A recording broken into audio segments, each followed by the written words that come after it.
নমস্কার, আরও একটা নতুন ভিডিওতে আপনাদের স্বাগত।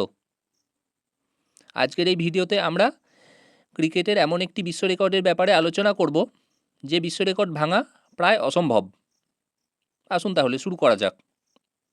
এখানে যে তিনজনকে দেখতে পাচ্ছেন তাদের মধ্যে বাঁ দিকের জন হলেন ইংল্যান্ডের বোলার জিম লেকার, মাঝের জন হলেন ভারতের প্রাক্তন লেগ স্পিনার অনিল কুম্বলে এবং ডান দিকের জন হলেন নিউজিল্যান্ডের আজাজ প্যাটেল। এই তিনজনের মধ্যে মিল হচ্ছে এই তিনজনই ক্রিকেটের ইতিহাসে এক ইনিংসে 10 উইকেট নেওয়ার বিশ্ব রেকর্ড গড়েছেন। তবে জিম লেকার যেটা করে দেখিয়েছেন তা একরকম অবিশ্বাস্য। 1956 খ্রিস্টাব্দে অস্ট্রেলিয়ার বিরুদ্ধে একটি টেস্ট ম্যাচে ইংল্যান্ডের বোলার জিম লেকার 20 উইকেটের মধ্যে টোটাল 19 উইকেট নিয়েছিলেন একটি টেস্ট ম্যাচে, যে বিশ্ব রেকর্ড আজও অটুট।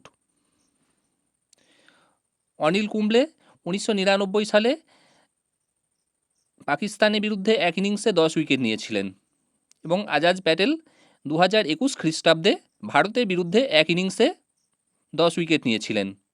কিন্তু জিম লেকার একটি টেস্ট ম্যাচের 20টি উইকেটের মধ্যে 19টি উইকেট নিয়েছিলেন 1956 খ্রিস্টাব্দে, তাও আবার অস্ট্রেলিয়ার বিরুদ্ধে। জিম লেকারের এই বিশ্ব রেকর্ড ভাঙতে হলে একটি টেস্ট ম্যাচের 20টি উইকেটের 20টিই নিতে হবে, যেটা প্রায় অসম্ভব।